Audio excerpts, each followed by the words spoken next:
തിരുപ്പാൽക്കടൽ ശ്രീകൃഷ്ണ സ്വാമി ക്ഷേത്രം തിരുവനന്തപുരം ജില്ലയിലെ നഗരൂർ ഗ്രാമപഞ്ചായത്തിൽ കീഴ്പേഴൂർ എന്ന അതിമനോഹരമായ കാർഷിക ഗ്രാമത്തിലാണ്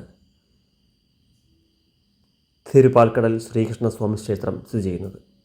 വേണാടു രാജാക്കന്മാരുടെ ആദി കുലക്കോവിൽ, ആദി കുലദൈവം എന്നറിയപ്പെടുന്ന ക്ഷേത്രമാണ് തിരുപ്പാൽക്കടൽ ശ്രീകൃഷ്ണ സ്വാമി ക്ഷേത്രം.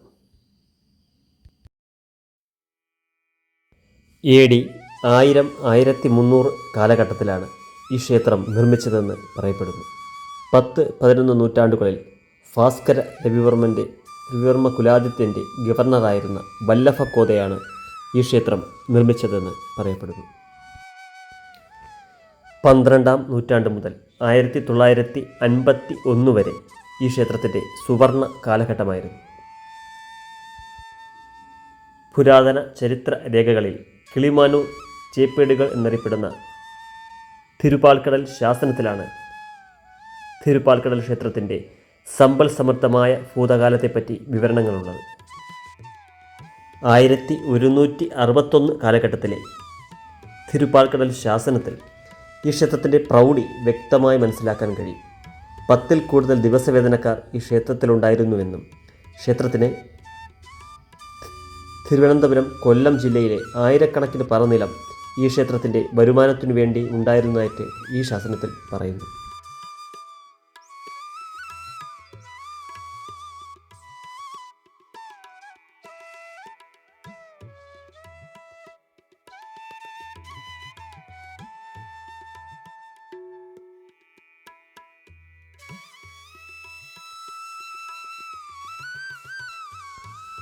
കിളിമാനൂർ ചേപ്പേടുകൾ എന്നറിയപ്പെടുന്ന തിരുപ്പാൽക്കടൽ ശാസനത്തിൽ യുവരാജാവായിരുന്ന ഉദയ മാർത്താണ്ഡവർമ്മ ആറ്റിങ്ങൽ, കഴക്കൂട്ടം, ചിറയൻകീഴ്, നാവായിക്കുളം, പള്ളിക്കൽ, കൊട്ടാരക്കര, നെടുമങ്ങാട് എന്നീ പ്രദേശങ്ങളിലെ ഭൂമികൾ ഈ ക്ഷേത്രത്തിലെ വിവിധ ആവശ്യങ്ങൾക്കു വേണ്ടി കൊടുത്തിരിക്കുന്നതായി നമുക്ക് കാണാൻ കഴിയും. കേരളം രാജഭരണത്തിൽ നിന്ന് ജനാധിപത്യത്തിലേക്ക് നീങ്ങിയപ്പോൾ കൊണ്ടുവന്ന ഭൂനിയമങ്ങൾ ഈ ക്ഷേത്രത്തിൻ്റെ പരമ്പരാഗത സ്വത്ത് ഇല്ലാതാക്കി. അങ്ങനെ സാമ്പത്തികമായി ക്ഷയിച്ച ക്ഷേത്രം 30 വർഷത്തോളം നിത്യപൂജകൾ പോലും ഇല്ലാതെ അടച്ചിട്ടിരിക്കുകയായിരുന്നു. എണ്ണിയാലൊടുങ്ങാത്ത സ്വത്തിൻ്റെയും ചരിത്രത്തിൻ്റെയും പെരുമയേറിയ തിരുപ്പാൽക്കടൽ ക്ഷേത്രം 1980കളിൽ പ്രദേശത്തെ അംബികവിലാസം നായർ സർവീസ് സൊസൈറ്റിയുടെ നേതൃത്വത്തിൽ ക്ഷേത്രത്തിൻ്റെ നടത്തിപ്പവകാശം ഏറ്റെടുത്തു.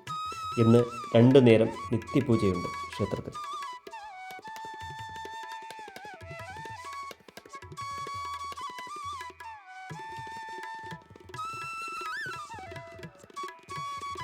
കിഴക്കോട്ട് ദർശനമായ ക്ഷേത്രത്തിൻ്റെ മുൻവശത്തായി പ്രൗഢിയോടെ തലയുയർത്തി നിൽക്കുന്ന വലിയൊരു ആനക്കൊട്ടിൽ കാണാം. അംബികവിലാസം NSS കരയോഗത്തിൻ്റെയും കീഴ്പേഴൂർ നിവാസികളുടെയും നേതൃത്വത്തിൽ ഈ ക്ഷേത്രം അതിൻ്റെ പഴമയ്ക്കും ഐതിഹ്യത്തിനും കോട്ടം വരാത്ത രീതിയിൽ നവീകരിക്കുന്നതിനുള്ള ശ്രമങ്ങൾ നടന്നുവരും.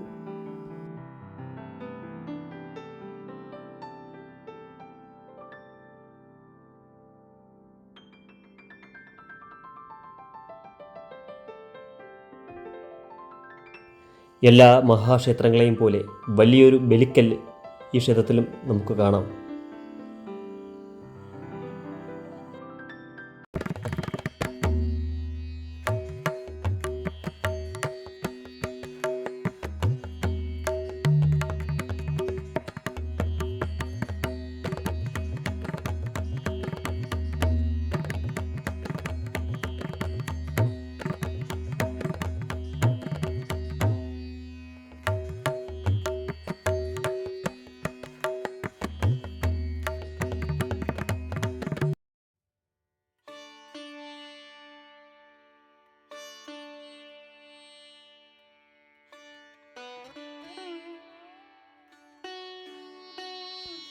ക്ഷേത്രത്തിനു മുന്നിലായി ചെമ്പുമേഞ്ഞ മേൽക്കൂരയിൽ വളരെയധികം കൊത്തുപണികളോടുകൂടിയ ഒരു നമസ്കാര മണ്ഡപവും സ്ഥിതി ചെയ്യുന്നു.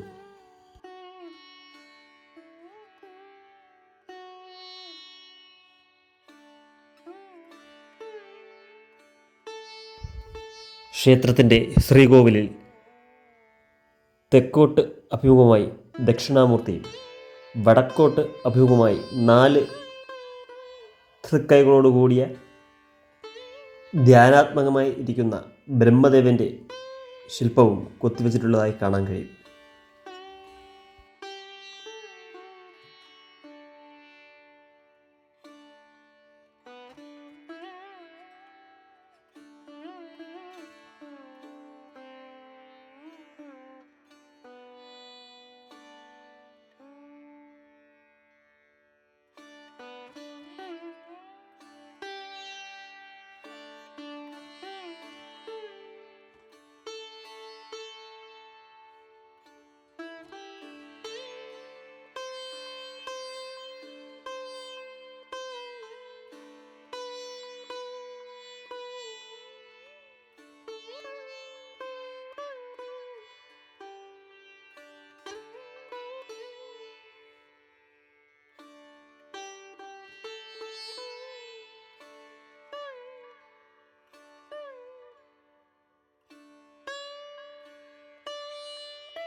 സോപാനപ്പടിയിൽ ശിവകുടുംബവും നന്ദി വിഘ്നേശ്വരന്മാരോടുകൂടിയ ശിവപാർവതിമാരെ തെക്കോട്ട് അഭിമുഖമായും ലക്ഷ്മി ഭൂദേവിയോടുകൂടിയ മഹാവിഷ്ണുവിനെ വടക്കോട്ട് അഭിമുഖമായും സോപാനപ്പടിയിൽ ആലേഖനം ചെയ്തിരിക്കുന്നതായി കാണാൻ കഴിയും.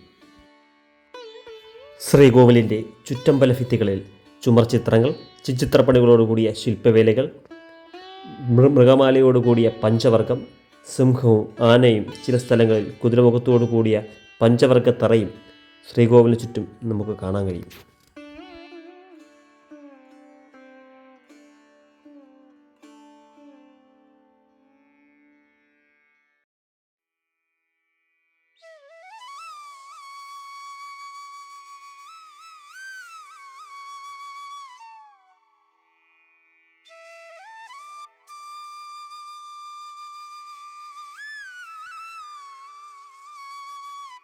ശംഖ് ചക്ര ഗദാ പത്മധാരിയായ മഹാവിഷ്ണുവിൻ്റെ പ്രതിഷ്ഠയാണ് ക്ഷേത്രത്തിലുള്ളത്.